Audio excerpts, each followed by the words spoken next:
Okay, folks, so this is a review of my round last week at Monarch Dunes Golf Club, Golf Course. It's actually a very nice facility, so I would say it's a rather upscale golf club rather than just a golf course with a cheesy clubhouse. Definitely not in this case. That's in Nipomo, California. Nipomo, California is approximately 5 to 10 miles north up Route 1 from Vanderburg Space Force Base. It is actually a very decent course. It's a good challenging course, and it has a really nice clubhouse, upscale dining area and everything. Nice bar that looks out on the 18th hole, and it's just really a decent place. It was $90 to play it during the week. I think I played it on a Thursday, if I'm not mistaken, and actually thoroughly enjoyed it. Didn't remember the course until I got to the clubhouse and saw it. I was like, oh yeah, I remember this course. I played this course. So I'm having a little bit of challenge finding courses that I haven't played in the area around here. So I'm going to literally avoid courses that I played here as much as possible, but I'll see if I can still sneak in one or two new ones. So I did this recording, again, video style. I find it to be an interesting challenge. I wouldn't say it's the easiest thing to do, certainly even with the 6A, but I also ran into another problem, which I apologize for later on. I'll get to it. But for now, I hope that you enjoy the collection of clips. And here we go. The first hole. This course is not easy, and it's kind of big, kind of long, and a lot of wind. We'll see what happens. All right, so we got out in the fairway here, about 200. It's not the easiest shot there. It's a blind shot. Wait and make sure I can see nobody up there. All right, not bad. 7-iron there.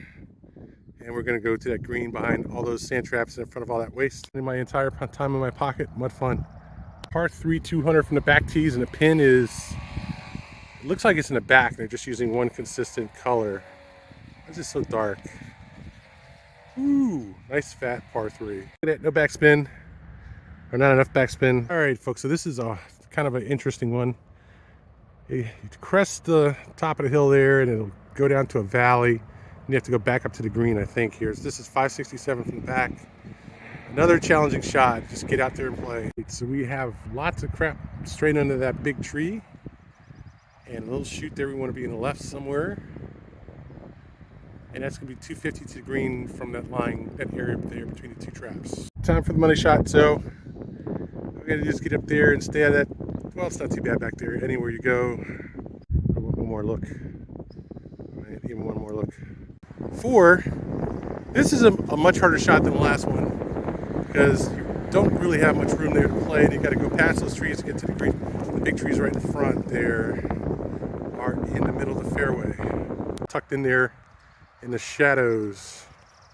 These shadows nose. Just really in this hole, you just really want to stay in the fairway, somewhere close to the fairway. Your yardage, and of course it helps to be on with your aim, and that's why we're lying here in front of the pin. Got the tees here in number 5, I think. 5 or 6, way back up here, second tee box. So this is a little bit better, a little more open, and thus more likely to screw it up. Over there by the houses, I think I see a couple of those OB stakes. You want to go there, straight towards the green. And I put 2 balls off in the waist to the right, so we're going to go ahead and skip this to number 6. This is 253 from the back tees, although it does look a little shorter. And there used to be a lake here, although it's dried up. So I put a ball into the trap here, and we're going to get out here, and hopefully this is simple enough. I might actually go back and play that hole again later. All right, so we're going to average these 2 scores. So got to do better than +3. Hit the top of that bumper there and got into place. So now we have actually a play to the green. I can make this shot, 225 or so. This is a good shot here. This is a good solid 300-yard drive to get to those traps on the right. This is number 7. But anyway, so the green's there. We have a decent shot. Should be able to get on from there. Lucky got an up and down there for a par, so this is Boy, that lake there starts to look pretty damn large. So I tell you, this course is not easy. Okay, so I lost audio in my video for some reason here, starting on the 8th fairway. This slopes up to a 2-layer green, and it is a tricky green to go up to and putt up to if you're not careful, because the grass got dry and slow right on that crescent. So that's number 8. Then number 9, you have a more or less top of a small hump that goes over to the green. It's about 387 yards from the black tees to the green. And then 10 is the beautiful crescent that you see going away from the clubhouse. It goes all the way around the lake and then back to a green behind the edge of the lake at the far side. Number 11 is a dogleg left, actually pretty easy. You just drop the ball out there in the fairway and then go out. Then 12 is a par 3, about 140 yards. 13 is his diabolical par 5 around the lake, again, into the wind. And 14 is a par 3. And then 15 is the other side of 8 going up that hill on the left side of the lake. And then you have 16, which comes back, makes a sharp dogleg right behind a pair of palm trees. And then 17 is the par 3 that goes across that heart-shaped lake. And then 18, you go up to the top and play down to that little thumb of a landing area down there, which leaves you about 300 to the green. According to my math, it's 320 yards to that 150 marker. All right, that's going to be at least 250 with the big lake in front. Lake at about 200. It's a playable shot. What would a master do? We'd have to go with the wood. Finished up here at Monarch Dunes, and that is 18, the green for 18 there that you're looking at there. That's an interesting shot. I mean, I really have not practiced my 3-wood that much, and I've been pretty good with it, but trying to have 2 different shots with it has become a challenge, because one is a lower swing than the other one. Well, the one that I hit for height, I have to hit almost vertically like an iron, but the one I hit for distance, I hit flat like a driver. So now I have to work on getting those both working in the same round.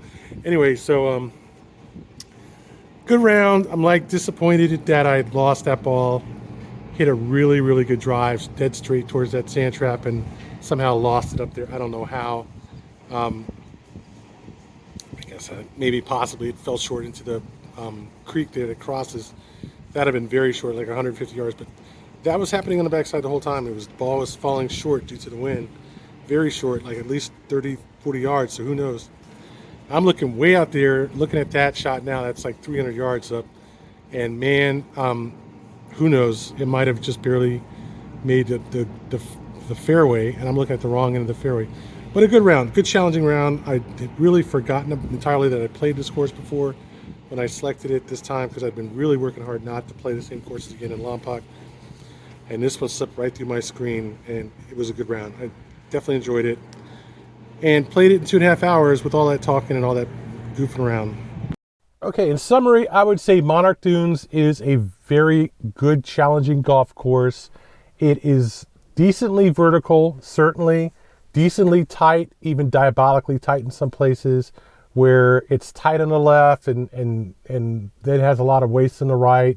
But the greens have a good mixture between being fairly open and having lots of play room in the back, although it completely depends on how high they let the waste grow. If they really wanted to let the waste grow in this course, it could be very tough very quickly, because you wouldn't be able to go into that waste and play out of there or even find your ball, and it would just be lost ball center. So I think this, of all the courses that I played in the area of Vanderburg, Lompoc / Pimco Beach and so forth, this is probably, I'm not 100%, but probably the toughest course. So I would definitely say, if you want to play a tough course and you only have time to play one course, this is the course you want to play. It is $100 during the week, during the summer, and the food here is really nice. I got a couple of hot dogs that turned out to be 4, because they just basically had this literally 18-inch long hot dog that's sliced in half and stuffed inside a bun. It's like a small Subway sandwich, a foot long. And that was nice. It's a nice clubhouse, nice tables, nice decks, a great place to sit out. and watch people play. And I just think that this is a really nice area to play golf in, and also a really nice area to live in.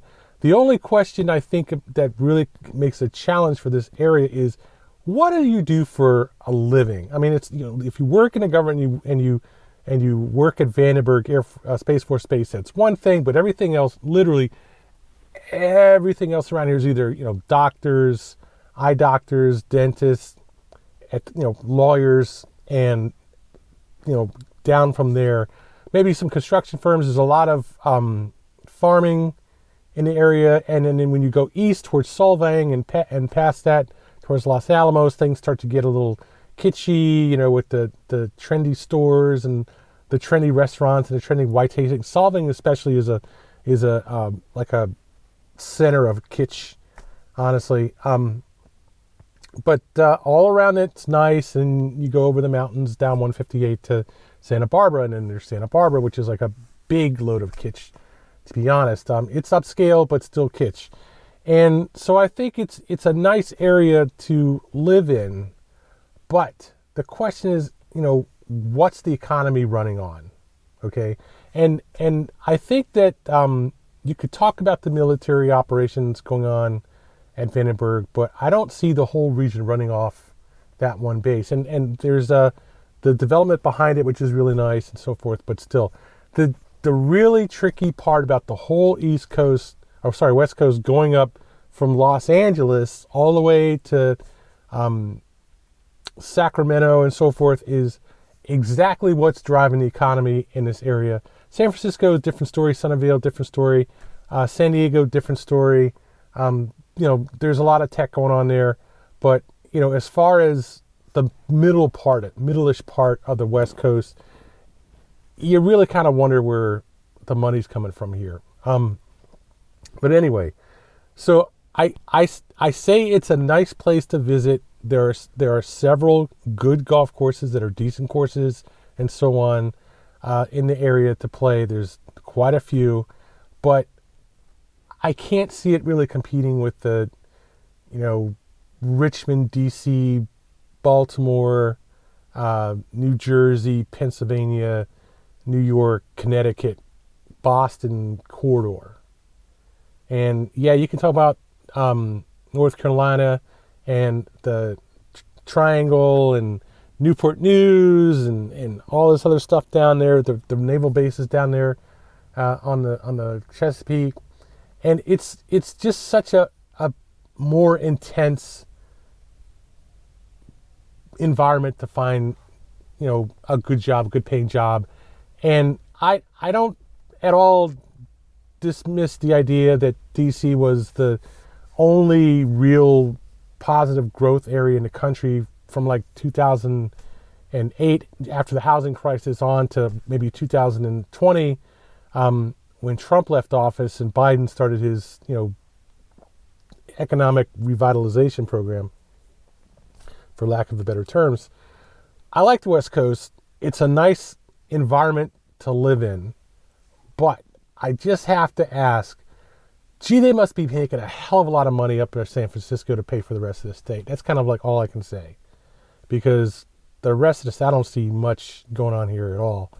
I'm sure, Long Beach and the Navy Yards and stuff like that, Miramar, there's definitely military work out here, but the question is, what about the rest of the economy beside the military? Golfing is fun. Hanging out on the beach is fun. Going out and ride your bikes on the trails is fun. But San Francisco is in a financial hole right now, and it'll be really interesting to see if that turns around anytime soon. Until then, I'd have to say your, Texas, Louisiana, Georgia, Florida corridor is still pulling weight over the West Coast. And it's going to be really interesting what happens with the migrant crisis out here. That's my review of the Southwest United States. I hope you enjoyed it. Thank you. And the course is actually a quite decent B+ course, Monarch Dunes. Definitely a good B+ course. Definitely. A few too many houses out here on the course to really make more of it. But as it is, as a neighborhood golf course, it is very nice, very challenging, a lot of fun, and very challenging course. Absolutely worth $100.